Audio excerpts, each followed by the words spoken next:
afternoon, ladies and gentlemen. I'm happy to welcome with us today Dr. Professor Kuroki of the Tokyo University of Foreign Studies and the head of the Japan Center for Middle Eastern Studies in Beirut.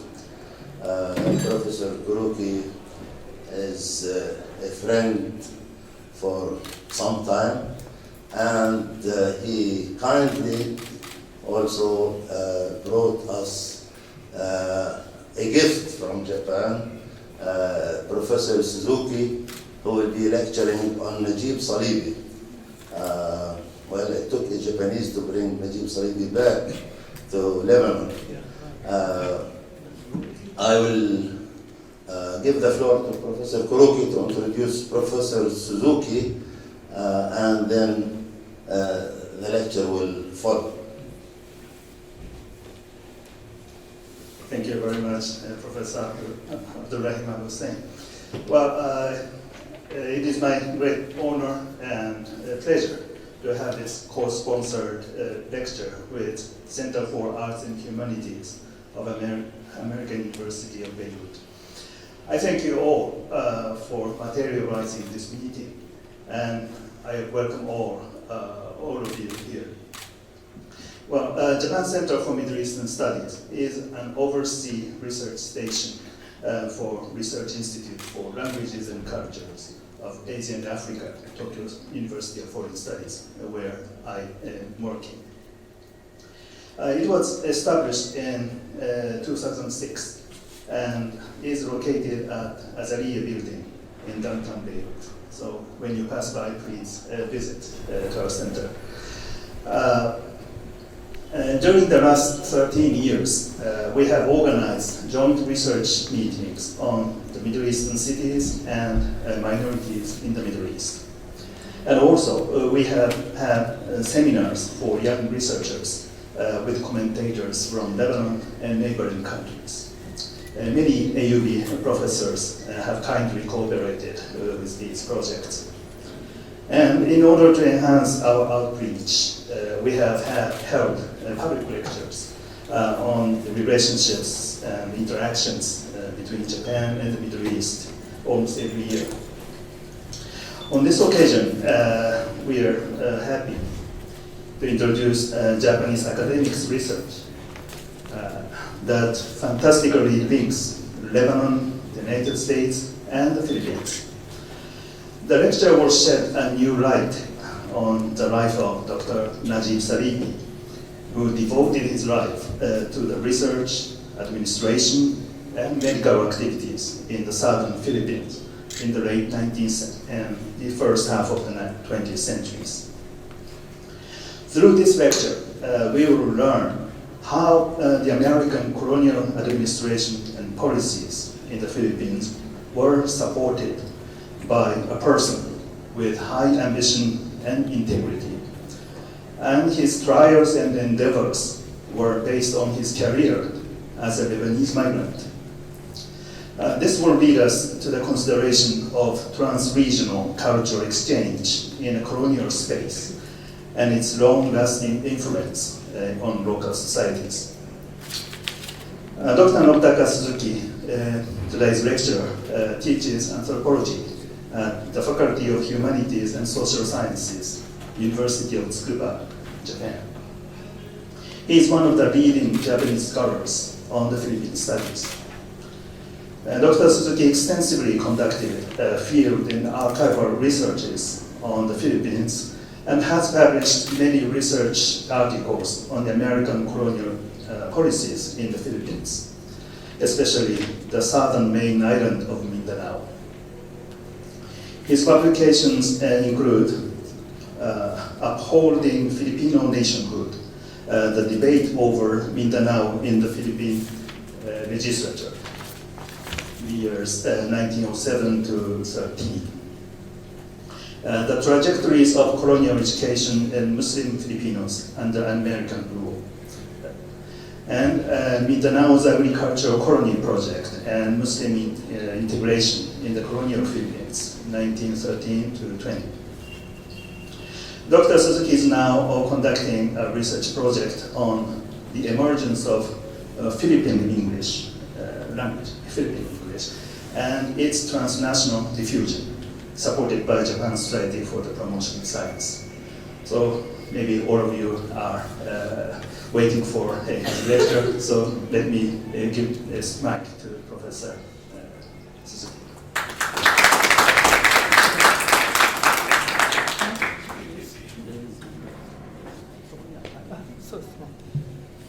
Hello everyone.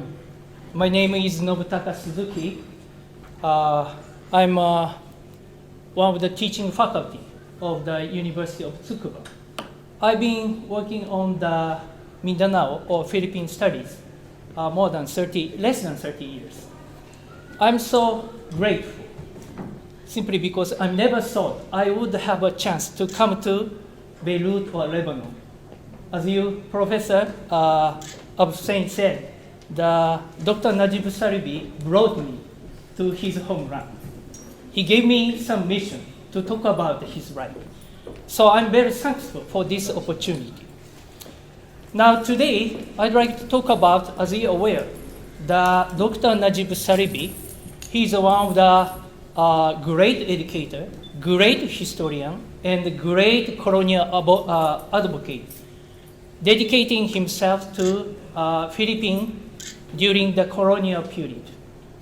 So I do hope that this will give you some insight to those who are interested in the relation between the Arab American born in Lebanon and the U.S. colonial empire. Now, before I move on to my lecture or presentation, I have a couple of words to express my gratitude. First of all, Professor Abu Hussein and your Center for Arts and Humanity, and your staff, Lita and Jiro, thank you for everything. And I really admire perfect arrangement to make this forum a reality. Second, I'm very thankful for this opportunity the Japan Center for the Middle East Eastern Study at Beirut provided. I believe that this center has been working as a hub bridging between the Japanese and the specialists in the Middle East studies, or Japanese and then especially the Japan as the Middle East country. I'm humbly proud of being part of that because I have a chance to talk about something about Lebanon or Middle East. Last not the least, I'd like to give you my deepest thanks to my friends, Professor Hidemitsu Kuroki and Professor Ikuya Tokoro. I've been working with them to be a part of their university project.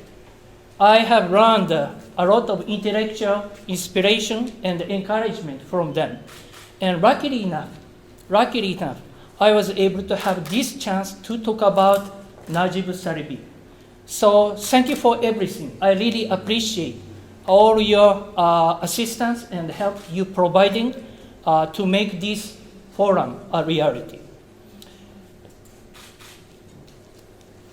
Now I'd like to talk about Najib Saleeby. However, I sense you might be wondering, how come one Japanese coming from the small country start to talk about Najib Saleeby? Because some audience are related to the Najib Saleeby. So I must talk about how I start to know hero of the Lebanon, Najib Saleeby.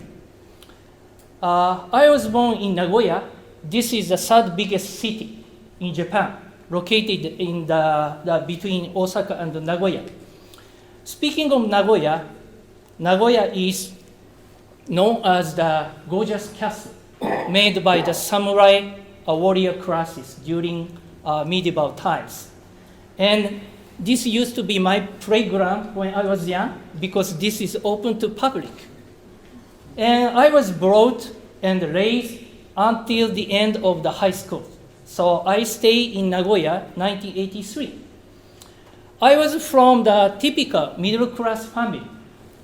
It's me and she's my younger sister. I was able to go to Tokyo to study something about Southeast Asian country. Now, while studying in Tokyo, I was able to read this book written by author the Yoshiyuki Tsurumi.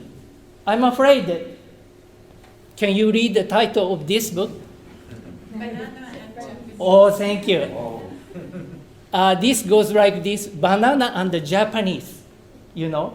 He tried to shed light on how banana is produced, developed, shipped to Japan, and how it is consumed by Japanese people.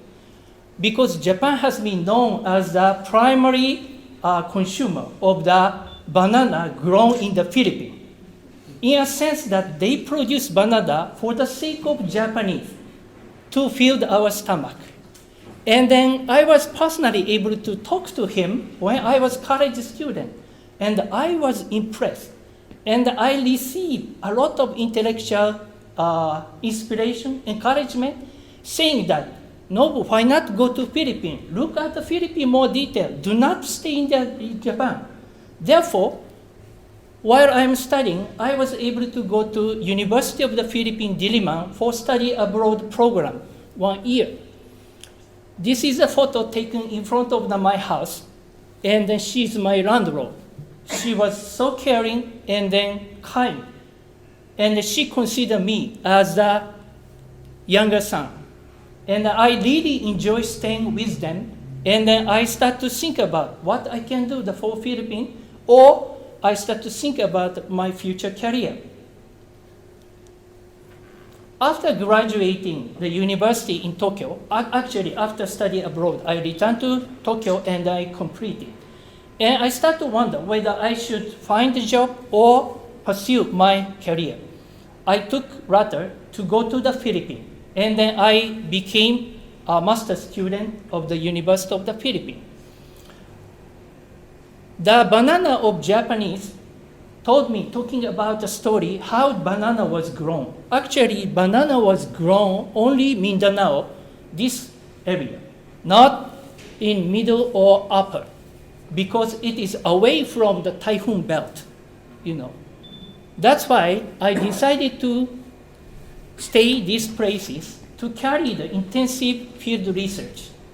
By accident, I learned that this was used to be a homeland of the Muslim called Moro. That's why this area has been known as Arabari, probably saying it's sacred places for them. Unluckily, in 1941, a group of the Christian people came to own this land to make this place rice granary because they are facing the rice shortage. And after the end of the World War II, around 1970, it's reached the climax between the Christian and indigenous Muslim. And then it caused a lot of internal war and then, the problems. I got curious, how come the Christian people came here and how the Muslim people responded? So I decided I should study more about historical development of the Mindanao from both sides, the Muslim and Christian. So I stayed until 1999, even after going to the PhD program. Ever since, the Mindanao has been the place for my research. And then even nowadays, I have been working on the Mindanao, not only through the intensive field research, but also through the archival research in Washington, D.C. So today's research is based on the archival research I did in Washington, D.C. Let me briefly explain. As you're aware, you must know who Saleeby is. But I should talk about Saleeby has been known as a great educator, great historian, great colonial administrator. simply because he devoted himself to the colonial work during when the Philippines became the U.S. colony, early 20th century. First, he started his profession as a medical doctor, and he went to the New York as a member of the Saleeby clan. Probably he might be proud of being part of this family member. And when I checked the website of the AUB, I'm surprised. He was awarded Doctor of the Science in 1920 when the formerly Syria Protestant College transferred to the American University of Beirut. And he was invited to the commencement ceremony. He gave the speech, Impression of the Philippines. This shows how this university looked at the Najib Saleeby. I'm so impressed. However, he gained a great population and the fame not only in Beirut, the Lebanon, but also even in the Philippines as a U.S. colony. First, he made a great contribution as a U.S. colonial administrator in the Philippines. And furthermore, as will be shown, he has a lot of works on Muslim and the Philippines. I don't know whether these works are available at this university, but when it comes to the studying Philippines, we must rely on his works. Otherwise, we cannot learn anything about Muslim. So his seminal works continue to be a classic in studying the Philippines.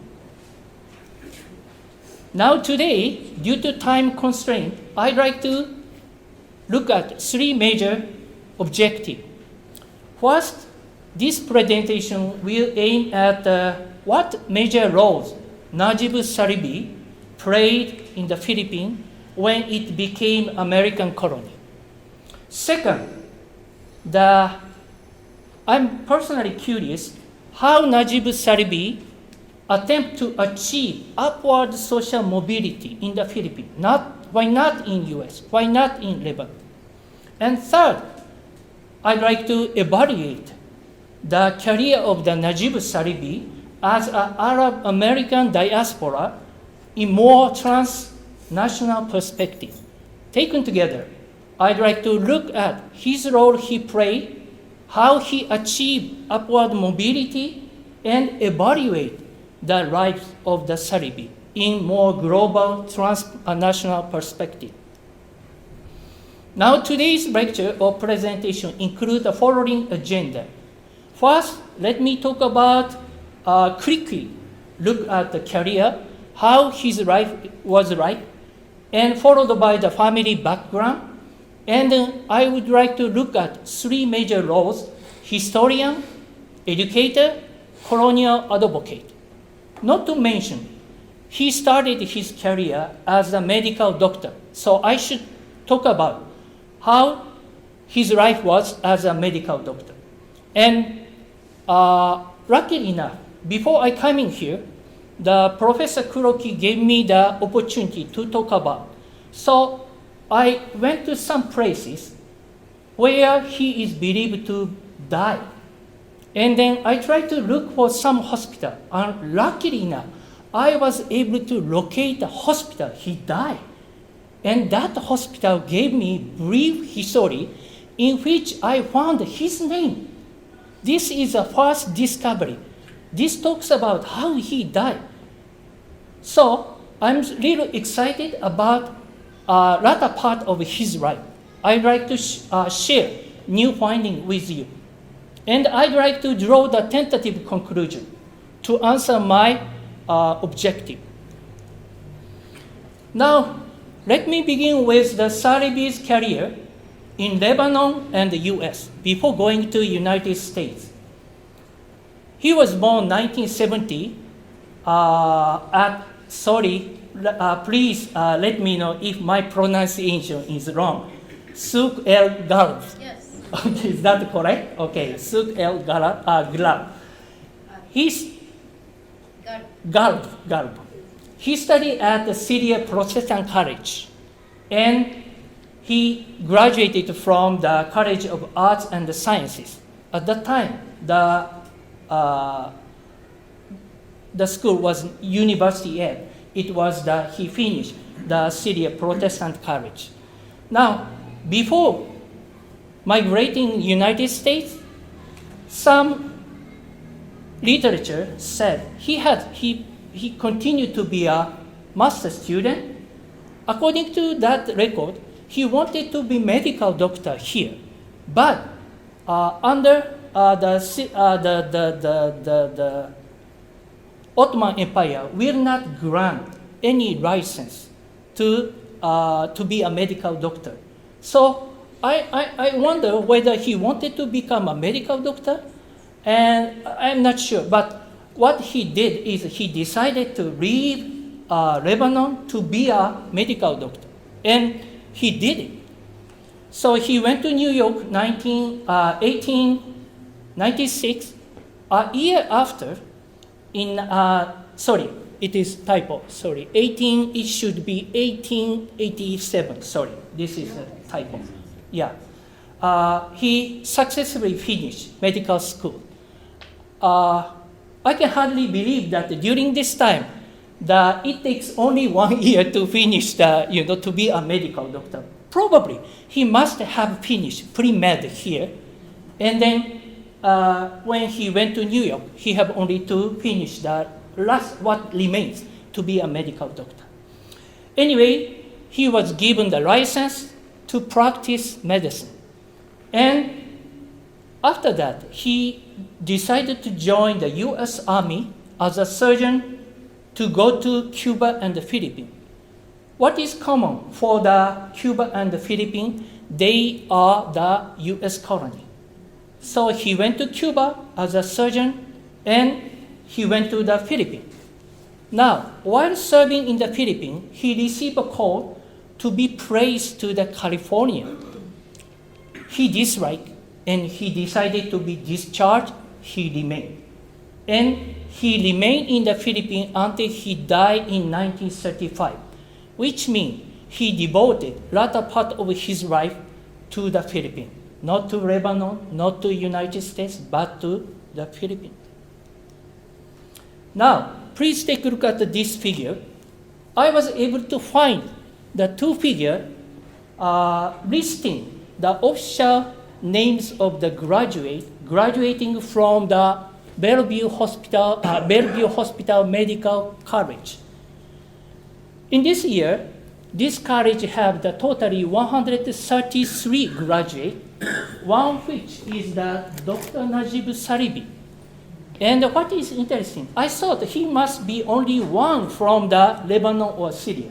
But when I see this list, there is the other one from the Syria. So which means at least he has some friend from the same country. I don't know whether I Googled his name, but I was not able to anything. If you know his name, please let me know who he was.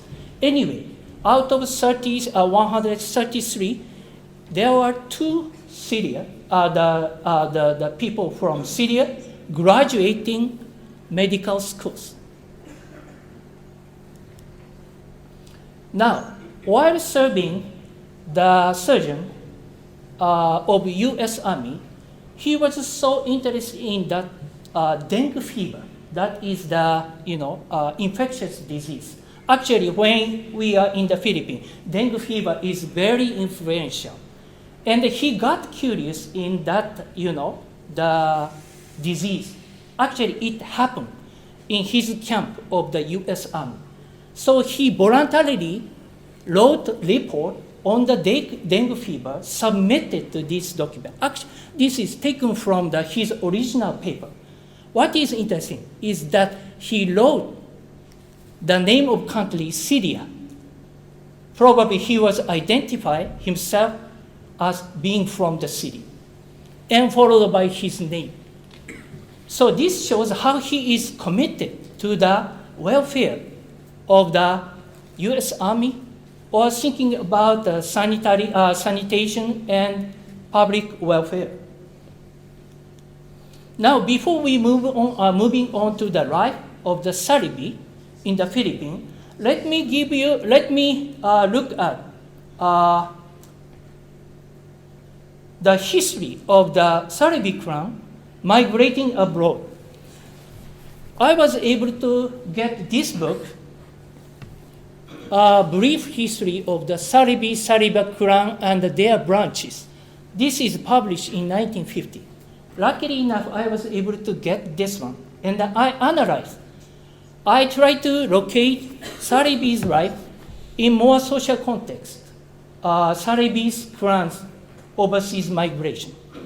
This book includes totally 93 persons, all are related. Of course, not they are all of them are the Saleeby clans, and this book shows the migration started from the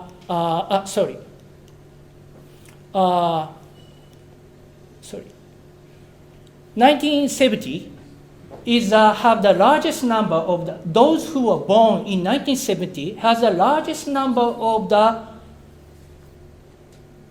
people going abroad, and Saleeby was one of them.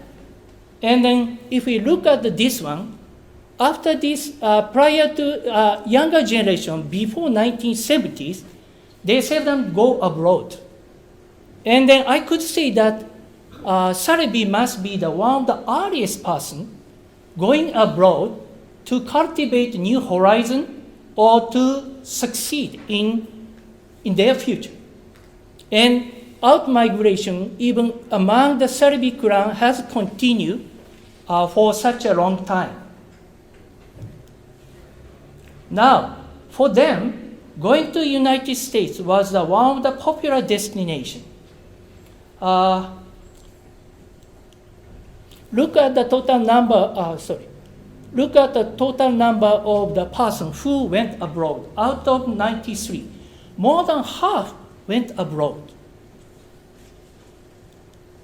And if we look at the destination where they went, out of 51, because there are two persons who went to different places. For example, who went to United States, after that went to France again. So out of 51, 63 persons who went to United States, followed by France, England, Brazil, Egypt, Sudan. This shows how the Saleeby clan look at United States. They are anxious to go to United States, particularly New York, and to find a new job or new profession. Now, out of 93, 23 are recognized as the medical doctor, and only 3 went to United States to get medical degree. However, more than half of the medical doctor finish medical courses in Beirut. So there might be, I'm afraid, he might have a chance to be a medical doctor here.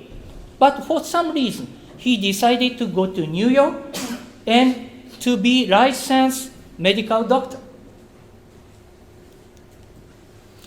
So, if we locate Saleeby's life among Saleeby clan, he is nothing, he is not deviant, he is not exceptional.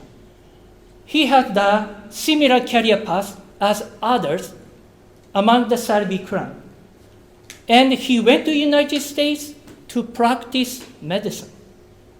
If he would not been to Philippines, he would be ordinary Saleeby clan member. However, what made him different from others, he decided to go to the Philippines, U.S. Colonial. When I checked this book, only the other one who went to the Philippines, he is Saleeby's younger brother. So in other words, out of 93, only 2, Saleeby and Saleeby's younger brother, decided to go to the Philippines. In this sense, Saleeby is exceptional. Probably he found something. He wanted to establish himself as a new profession. And when he arrived at the Philippines, Interesting is that he suspended profession as a medical doctor, rather he devoted to the Colonial advocate and educator. And he continued to be devoted to the Philippine affairs until middle of the 1910s. However, after that, I seldom see his name until he died. It has been mystery. I don't know why he kept so quiet. He became so silent. And I have a hypothesis why he had been kept quiet in latter part of his life. Saleeby went to the Philippines since he had a very unique, distinctive cultural asset, which is not available to fellow Americans. First, he went to Philippines as a surgeon of the U.S. Army, but he quit, and he devoted himself to the new task and job. First, he worked as a moral agent for the Bureau of the Non-Christian Tribe, and then he was offered a new job, superintendent of the School of the Moral Province in 1903, and he served until 1906. What made him different from his colleague is he had a knowledge of Arabic and Islam. And taking advantage of this knowledge and Arabic, he wanted to be a so-called intermediary, bridging between the colonial government and unprivileged Muslim peoples. Saleeby have served in the public places until 1906. And he returned to Manila, and when he came to Manila, he invited his father and younger brother. Sorry, I don't know who she is, And this was picture taken in Manila when they got together. Now, Father Mitri Elisa Saleeby, he had been working as a school teacher in Suq El Gal. And he was invited to Manila to stay with the Najib Saleeby. However, he returned to El Suq Galo. He died there. Mitri Saleeby, his younger brother, by 6 years younger than Saleeby, he also medical doctor. He was licensed in the United States in Philadelphia. He joined St. Luke's Hospital, where the Dr. Najib Saleeby was practicing the medicine. However, what is interesting, he decided to return to Lebanon.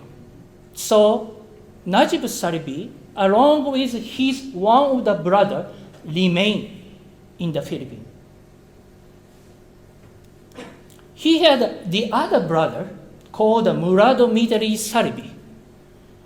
Actually, what is interesting, all Saleeby brothers are running a tobacco plantation business. They might be thinking to making money, but due to declining business, the Murado quit the business and transferred to the public position. He worked as a specialist in the agriculture. Look at his title, fiber expert. But I've never known him. What happened to him? Probably he left the Philippines after that. So among the Saleeby's brother, Saleeby and the younger brother remained in the Philippines. The other left. Some returned to the Lebanon, some went to Australia. So, probably you know why Najib Saleeby was exceptional. He is the only one who decided to remain. committing to the U.S. Colonial project. In 1898, United States decided to colonize the Philippines. And let's take a look at these cartoons. This shows how United States look at Philippines. Philippines are depicted as the first children with dark skin. And United States emphasized moral duty to civilize them, to upbring them until higher level of the civilization. According to United States, they said they colonized the Philippines not for the economic exploitation, but to civilize, but to educate. And probably Saleeby was influenced by the U.S. colonial policy, and he decided to go to the Philippines. While staying in the Philippines, he was so productive, writing a lot of books.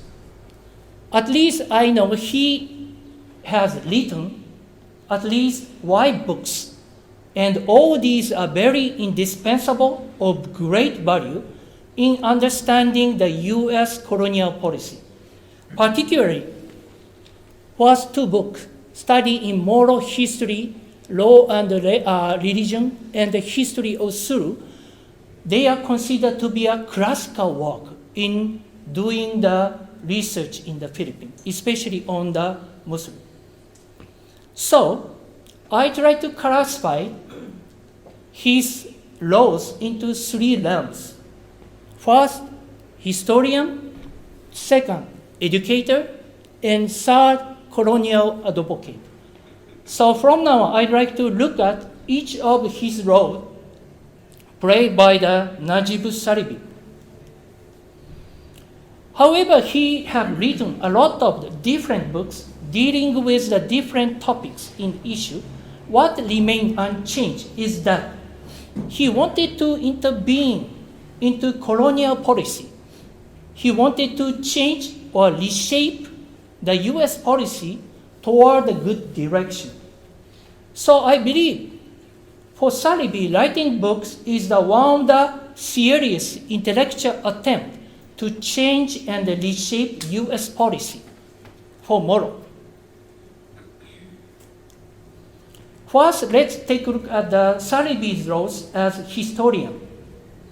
When we look at his books as he wrote as a historian, I sense that he tried to act as the intermediary, speaking for the moral and the moral welfare. Why?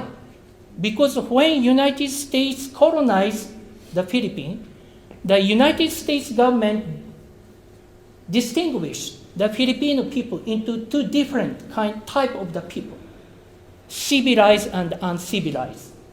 Not to mention the Muslim belong to rather uncivilized, wild, warlike, cruel, and progressive.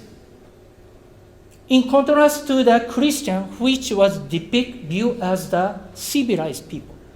So I believe he became more sympathetic to the Muslim moral, and he tried to speak for moral because moral has been silent.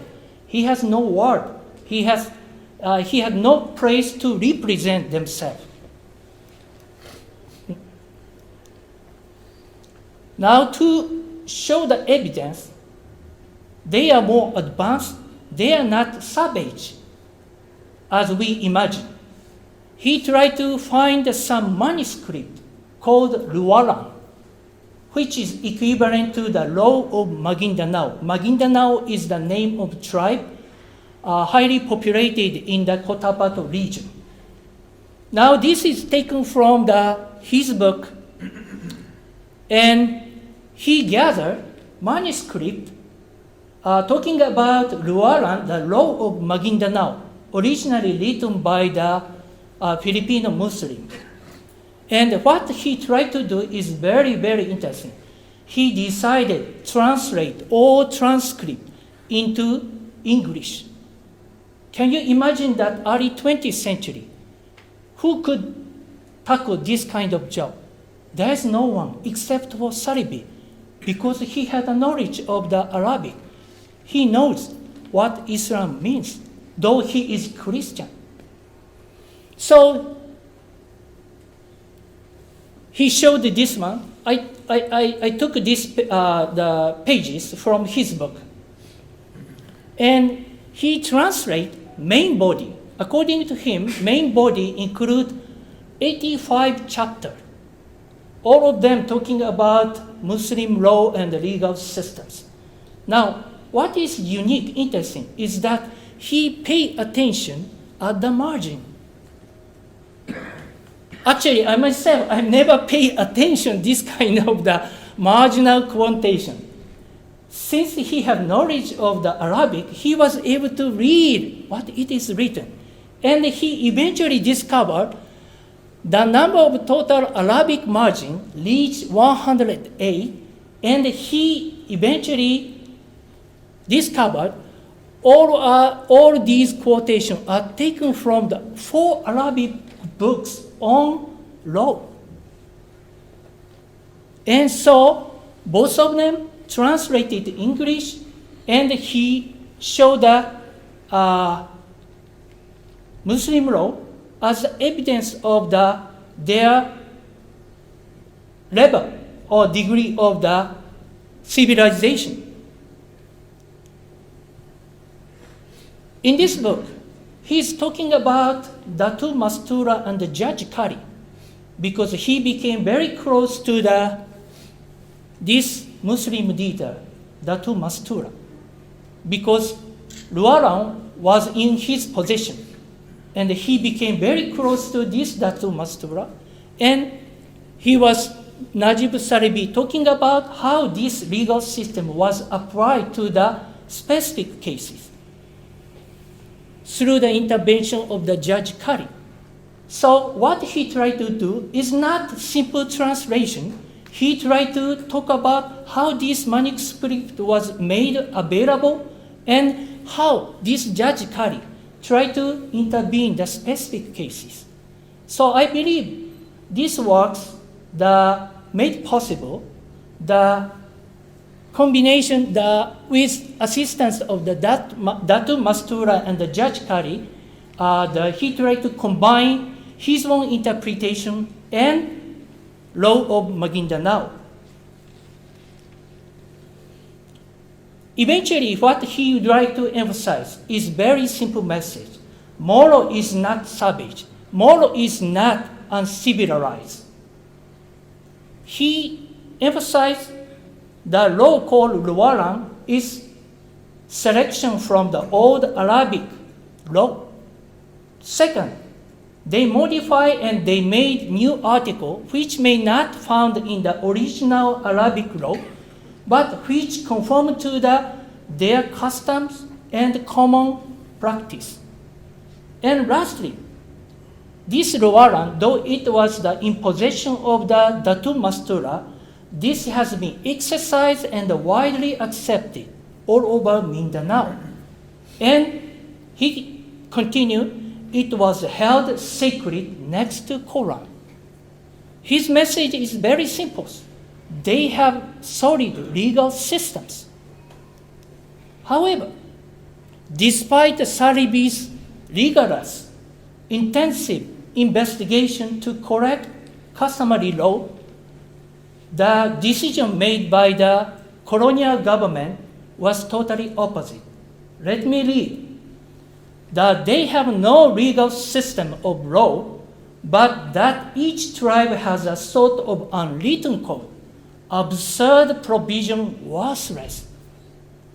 Probably you understand how Manila or US government look at ridicules. They never pay attention, any attention to the legal systems. Therefore, Manila US government decided to introduce military rules over Muslims. Second, Though military rule was introduced, what is interesting is that the Najib Saleeby started to work under such military framework because he was offered new position, that is the superintendent of school. Superintendent of school means the head of the educational system. So he could exercise stronger power how to educate unprivileged Muslim. Now, when he took that position, he was so ambitious in writing new book again. He took this position in 1903. Half a year later, he brought proposal to the legislative council, and it was approved. What he wanted to do is he wanted to write through reader and Maguindanao reader designed for the early grade of the students studying at the public schools. And they were made possible in 1905. This is the front cover page. Now, according to Saleeby, he wanted to have this book for Muslim called Moro to be able to write their own language in Arabic character and read the same correctly. And if we examine more detail, it's quite interesting because the major part of this reader, Suru and Maguindanao, is also direct translation of the Arnold Primer.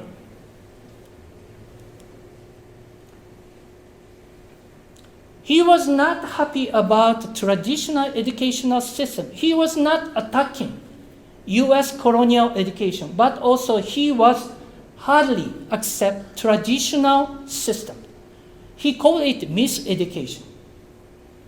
Because Moro or the Muslim have not no reader for instruction in their own dialect, and their education is quite limited to the study of the Quran. In other words, no matter how they learn Arabic, only available text is the Quran.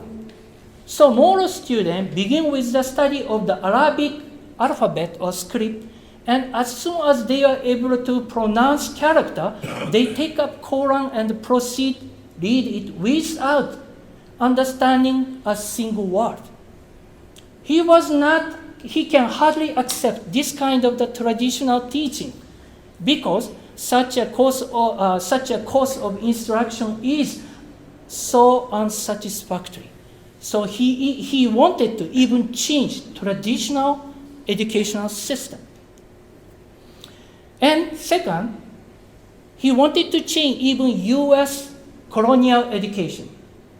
When United States took the Philippines as the possession, English became the public language and medium of instruction.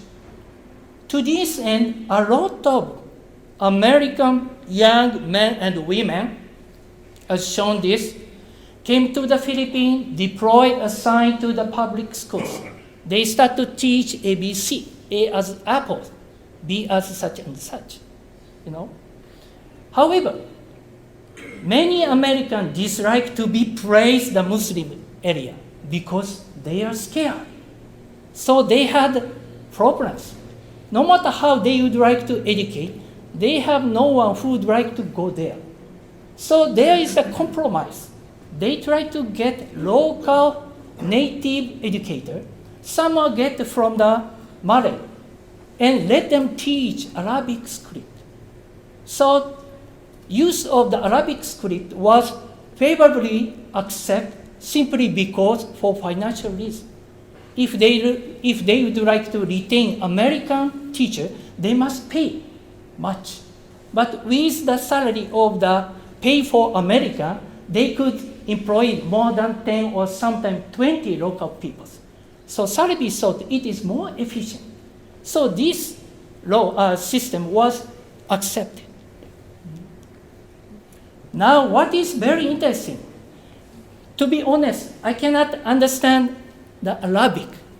But when carefully examine, what Saleeby tried to do is direct translation of the most popular textbook during this time widely used in United States called Arnold Primer. If we turn to page 11, on which we could see the sentence as follows. This is an apple. Do you see the apple? Apple is red. Sorry, I cannot read what is written. Probably it's talk about some grammar of the sentences. So this was the unique product between the modern education and use of Arabic. Now, during this time, there's no printing press using Arabic script. How he was able to print this book? According to some the historian, the Saleeby placed order someone in Lebanon, and it was printed here and shipped to the Philippines again. I don't know how it was made possible, but there must be many, Lebanese in the Philippines. It might not be so difficult. Anyway, he did it, so I believe one of the originality of this book lies in multilingual translation. He tried to take advantage of his language, the ability of the Arabic or Islam. However, though Saleeby was so sympathetic to the Moro, however, the more he became sympathetic Moro, the more dilemma he faced. Why? Because Saleeby was able to grab the heart of the Muslim leader like Dato Mastura. But later on, it caused serious problems in the US administration, because most of the Muslim leaders start to call the Saleeby president. This shows how much he was trusted by Muslim leader. But viewed from his colleague working in the US Army, they kept a suspicious eye on the Saleeby. So I believe he must be facing dilemma, and eventually he was not able to stay in that position. Second, one of his superior, called Leonard Wood, writing very interesting message talking about Saleeby's character. This sentence talking about Saleeby, it is uncontrollable antipathy. I'm rather inclined to trust intuition and first impression. Would look at Saleeby unloyal to American authority because he is so close to Muslim. Third rose, he had worked as a colonial advocate because he would like to propose best policy for the US government. He resigned from the public position in 1906, and from 1907, in Manila, he started to work the famous hospital called St. Luke Hospital. So I believe after resigning the public position, he worked as a medical doctor. And in 1913, he gave 2 lectures in Mindanao on Moro, expecting that the U.S. policy on Moro will be changed. Why? Because in 1912, there's a presidential election in the United States, and Republican lost, and Democratic Party won. Democratic Party was so liberal in the status of the Philippines, expecting that the political independence will be granted sooner or later. So knowing that, Saleeby tried to propose his new solution. This book is called The Moro Problem, an academic discussion of the history and solution of the problem of the government of Moro. The motive behind his write-up of the solution of Moro has something to do with his serious concern about the future of Moro.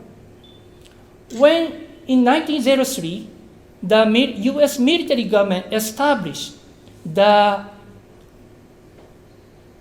provincial organization to place the Moro under their influence. Until the end of this political system, at least there has been 2 battles leading massive casualty of the Muslim. One which is known as Battle of Budaho, leading to it has been said that more than 600, including a civilian, were found dead. In 1913, more than 500 Moro died at the Battle of Budaho. Having known this fact, the Saleeby realized that such a cruel, brutal military operation was not solution. They start to think about what is best, and he had an idea. Now, what is unique is that Saleeby sent this book even the U.S. Secretary of War in Washington, D.C., along with a message. He wrote to the Secretary of Garrison saying, "I'm able to allow to submit my view to your consideration." After that, he received message, very simple message. This was very impressed. And I believe Saleeby sent this book expecting that his idea would influence and shape moral policy after 1913. Actually, if we look at the political development after 1930, his part of idea was put in practice. So I believe without his contribution, Muslim affair would have been worse than now, before. The Saleeby in this book maintained a very simple message. Since we cannot understand their language, we should take advantage of the moral leader as our reliable agent. Now remember, when he said, we cannot speak their language, we cannot speak they cannot speak ours, but Saleeby can speak their language. So he tried to exclude himself from us. This shows how he looked at himself. This is indirectly shows his cultural superiority. And in 1913, when Democratic Party in United States took party, so-called Philippinization policy was introduced, leading to the moral leader participation in the national politics. What I mean by Philippinization means, since Democratic Party became more liberal in granting political status to the Philippines as a U.S. colony, they wanted to Philippinize, meaning they try to lay off the American staff. Instead, they hire more Filipino peoples. And Filipino proposal came true. And when with this policy, there was more room for the even Muslim to be part of the national politics. Let's take a look at these tables. In 1913, there is a shift of the political, U.S. administration from the Republican to Democratic Party. And due to the adoption of the Philippinization, the number of the American staff continued to decline as low as 562. What remains here in the Philippines is only high-ranking officials. On the other hand, from 1913, the number of Filipino staff employed in the government office continued to rise and higher as high as 14,000. So by 1923, Americans became minority in number, leading to the declining American presence. Even Muslim leaders, given the chances to participate in national politics, if they are given chances to be active in national politics, meaning there is no room for intermediary for Saleeby. He doesn't need to work as the intermediary because they can talk. He can talk English. He can speak English. They didn't need to use Arabic anymore. They could negotiate with American directly. So when they become so active in national politics, at the same time, there was little spaces for Saleeby acting as the intermediary in the Philippines. Despite that, I was wondering, how come Saleeby decided to remain in the Philippines? He might have choice to return to United States or to return to Lebanon, but he remained in the Philippines. Now, when we investigated the life of the Saleeby, we cannot find the data of Saleeby anymore, though he died in 1935. However, I was lucky enough, I was able to find the record where he died. When he was inactive in public places, he started practice, he resumed the profession as a medical doctor. And eventually, he went to Baguio. Baguio is known as the summer resort established by the American government and famous for the high concentration of the American community. And second, 1930, this area is great economically prosperous because so-called golden booms. There was two American-led mining corporation, and they start to expand their scale. The price of the gold continued to rise, attracting a lot of Americans. So Saleeby was serving as the head of the medical department of the Benket Mining Corporation. And he died in 1935, December, at age 65. Now, I had a chance to go these places for different research purposes. I visited several hospitals. Probably, they might have some data. And I saw this, one of the largest hospitals, Notre Dame the Hospital. All of a sudden, I visit because this is run by the sister, St. Paul's. I send a message to inquire about how this hospital related to the Dr. Najib Saleeby.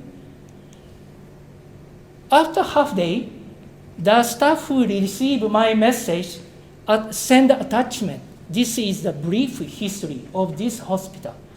I'm shocked and surprised.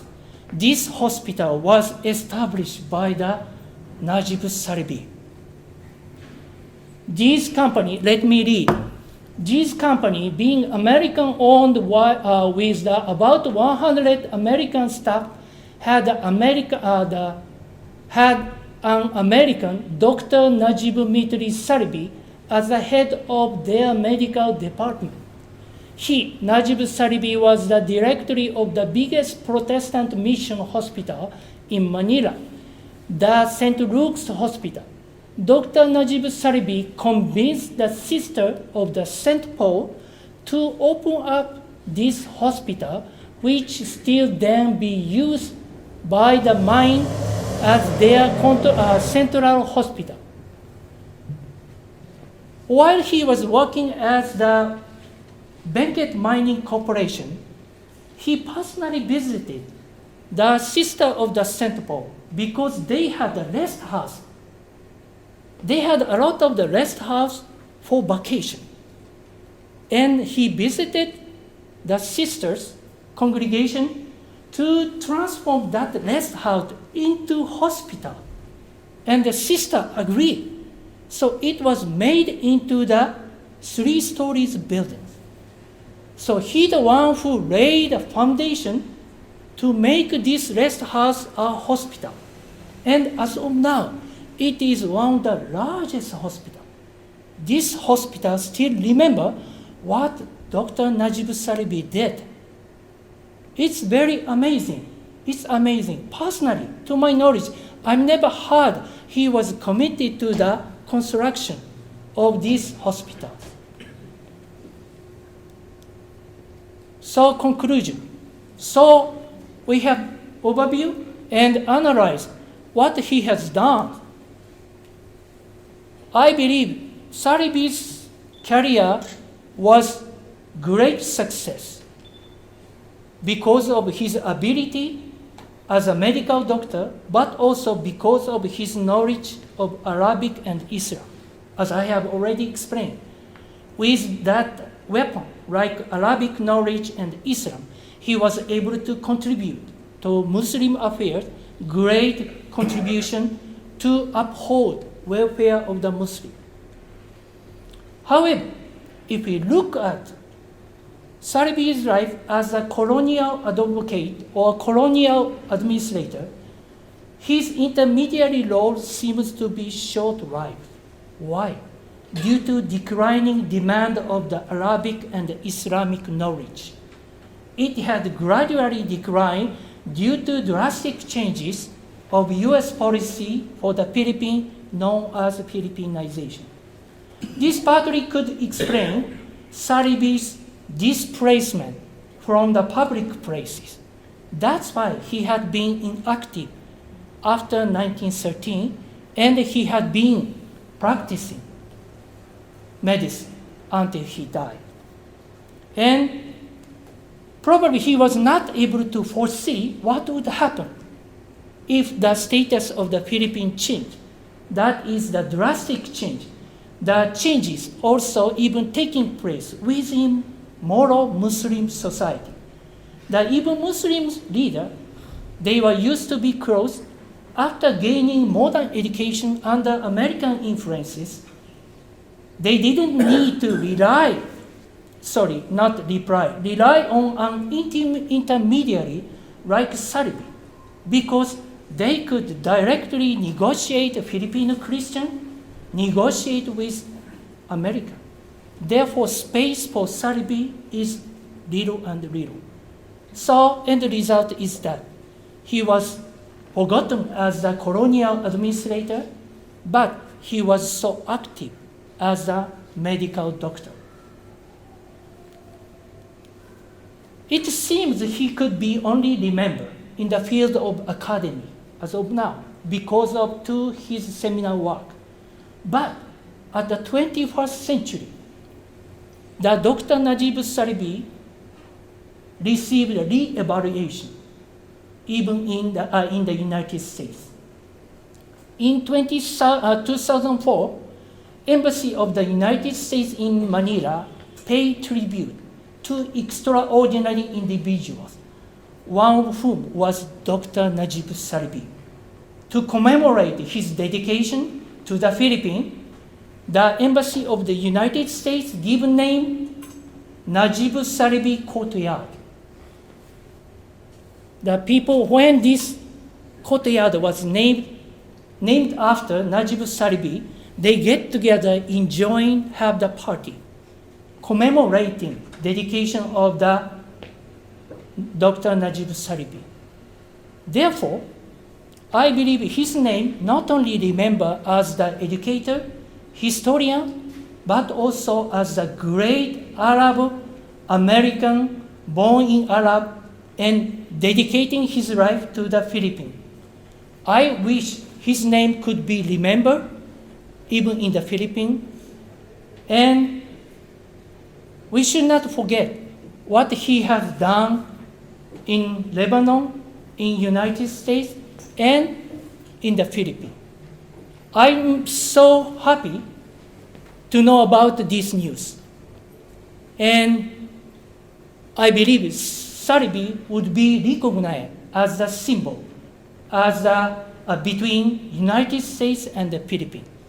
I do hope that this my lecture will give you some insight who have worked in the Philippines and died in the Philippines as a symbol of the U.S.-Philippine friendship. Thank you.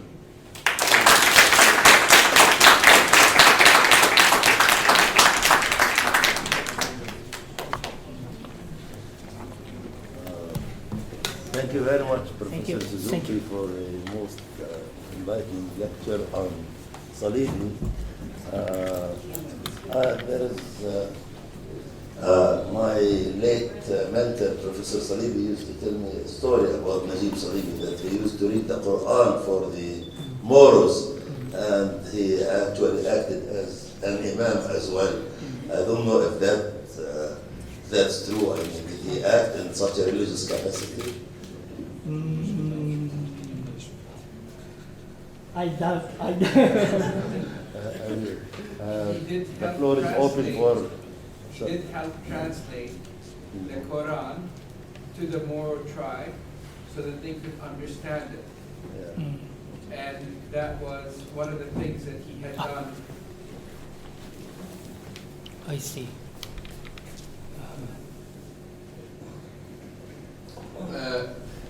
Dr. Najib Saleeby is my dad's great uncle.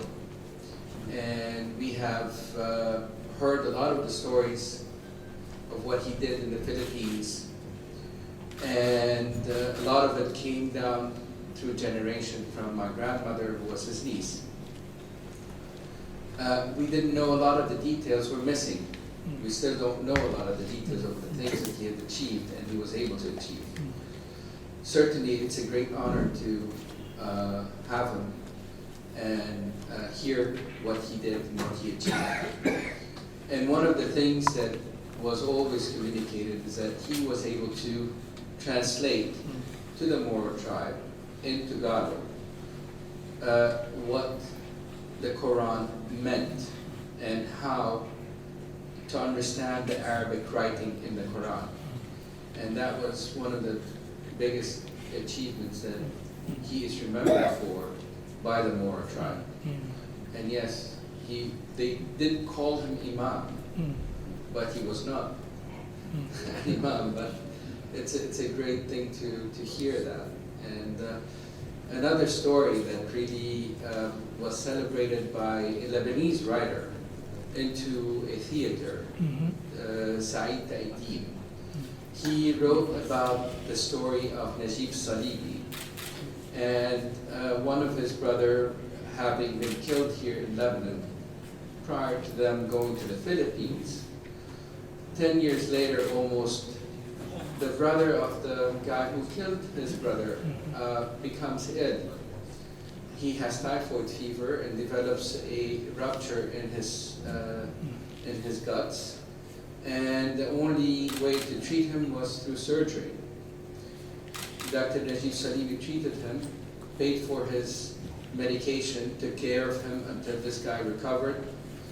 And just as he was changing his dressing one time, he asked him, "Do you remember who I am?"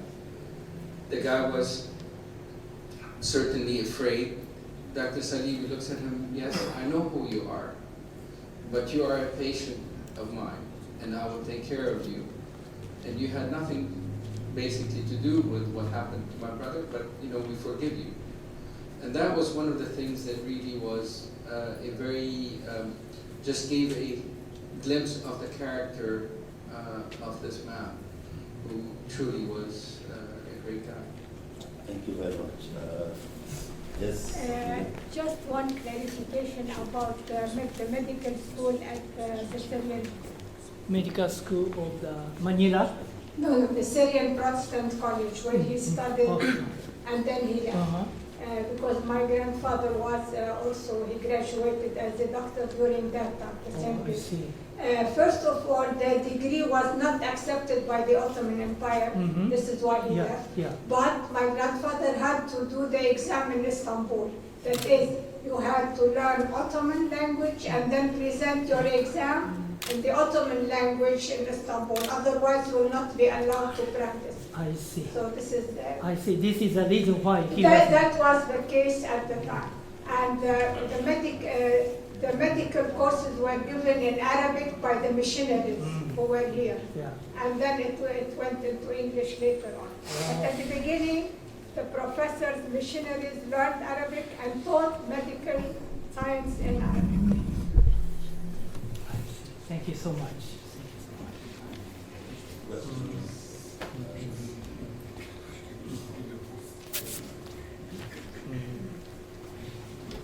Well, thank you very much, Dr. Suzuki. We look forward. Yeah, there's one. Yes.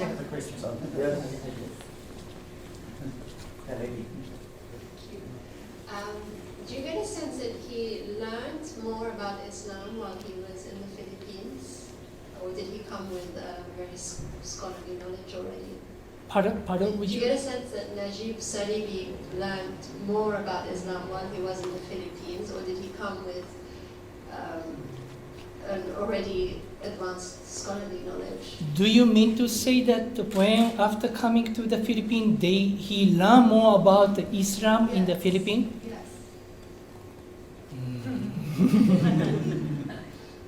Sorry, I can't say whether he did or not.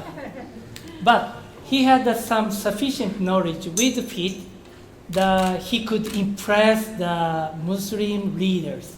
So he was viewed as the Professor Abu Hussein said, he was looked as the Imam. Sometimes in different contexts, he was viewed as the president.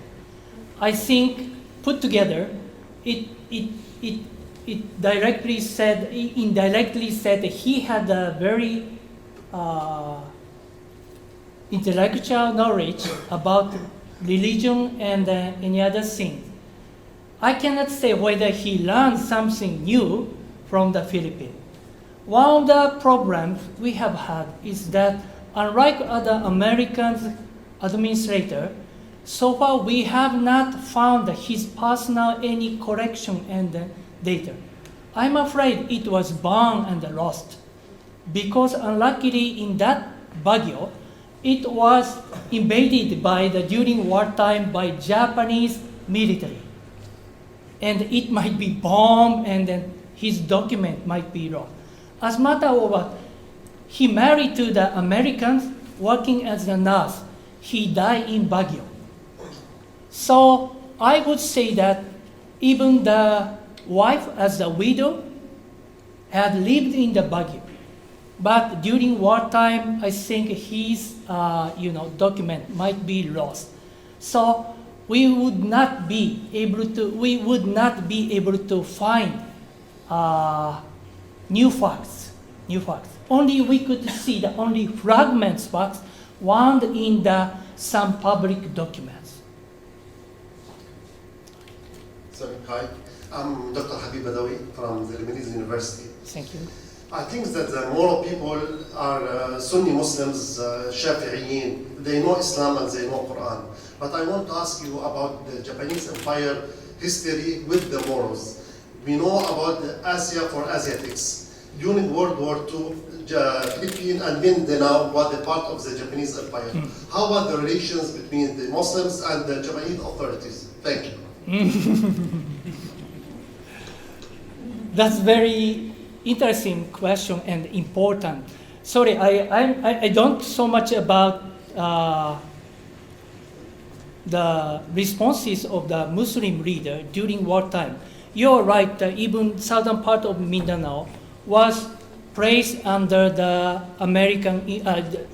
Japanese influences.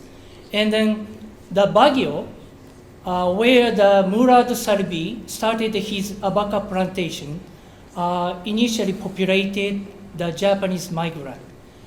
And what I know is that there's two types of the Muslim who became the pro-Japanese, and there's the other who became the pro-Americans.